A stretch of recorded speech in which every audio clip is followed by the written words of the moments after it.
akan mengobservasi tumbuhan cabai. Pertama, saya akan menjelaskan pengertian tumbuhan cabai dari berbagai sumber yang telah saya telusuri. Pertama, menurut KBBI. Menurut KBBI, arti kata cabai adalah buah cabai, atau biasa dibuat sambal atau campuran sayur.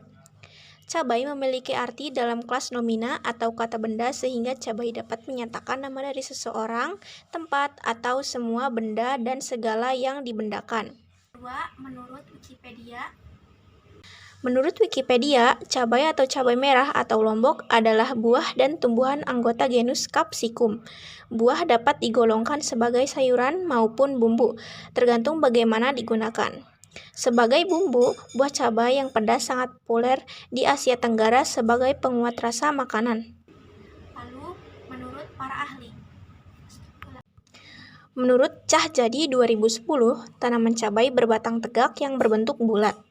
Tanaman cabai dapat tumbuh setinggi 50 sampai dengan 150 cm.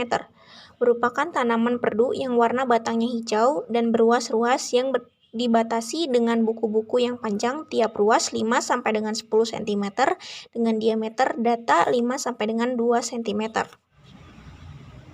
Kedua, saya akan menjelaskan jenis-jenis dan pengklasifikasian tumbuhan cabai. Ada dua jenis golongan tanaman cabai yang terkenal, yaitu cabai besar atau Capsicum annum L dan cabai kecil atau Capsicum frutescens L. Jenis cabai yang termasuk ke dalam golongan cabai besar ialah cabai merah atau Capsicum annum L. Farlongum L. sendit.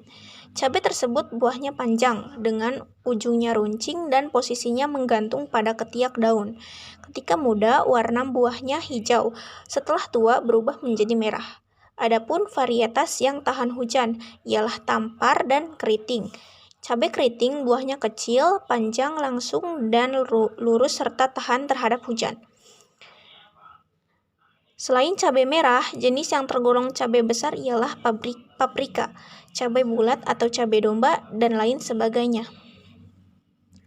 Cabai yang termasuk dalam golongan kecil ialah cabai rawit, cabai cengkeh, dan cabai hias. Cabai kecil ini tahan terhadap hujan dan penyakit layu. Buahnya lebat dan berbuah sepanjang tahun.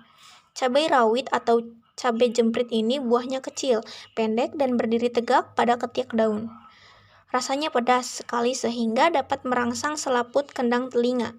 Saat muda buahnya berwarna hijau dan setelah tua berwarna merah. Jenis cabai kecil lainnya ialah cabai cengkeh. Klasifikasi secara ilmiah. 1.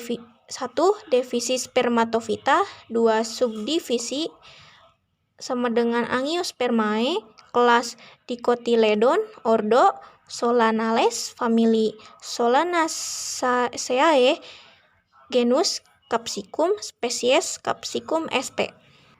Selanjutnya, saya akan menjelaskan ciri-ciri atau spesifikasi tumbuhan cabai. Tanaman cabai berakar tunggang dengan banyak akar samping yang dangkal. Batangnya tidak berbulu, tetapi banyak cabang. Daunnya panjang dengan ujungnya runcing atau oblongus acutus. Cabai berbunga sempurna dengan benang sarinya tidak berlekatan atau lepas. Umumnya bunga berwarna putih, tetapi ada pula yang berwarna ungu. Bunganya berbentuk trompet kecil. Buah yang masih muda hijau, tetapi ada pula yang putih kekuningan. Buah tua umumnya berwarna merah atau kuning. Banyak biji di dalam ruangan buah. Daging buahnya berupa keping-keping tidak berair. Biji tersebut melekat pada plasenta.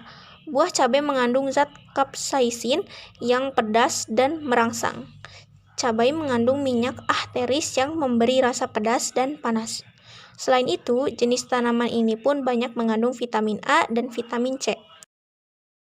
Keempat, saya akan menjelaskan manfaat dari tumbuhan cabai. Manfaat cabai dalam pabrik obat-obatan. Cabai yang mempunyai heat unit yang tinggi digunakan untuk bahan koyo. Buah cabai dapat digunakan dalam bermacam-macam masakan sebagai bumbu dapur. Cabai hijau dapat digunakan untuk bumbu sambal goreng atau tumis, dan lain-lain. Cabai kering digunakan sebagai bumbu mie instan, Pemberian cabai pada makanan ini bertujuan untuk memberi rasa lezat dan hangat. Kesan yang saya dapat saat sedang membuat LHO ini salah satunya adalah saya merasa mendapat ilmu baru. Karena sepanjang saya menyusun LHO ini, saya melihat begitu banyak penjelasan mengenai cabai, mulai dari pengertian, jenis-jenis, ciri-ciri cabai, manfaatnya, dan lain sebagainya yang berhubungan dengan cabai. Demikian hasil observasi yang telah saya lakukan. Mohon maaf jika ada kesalahan. Wassalamualaikum warahmatullahi wabarakatuh.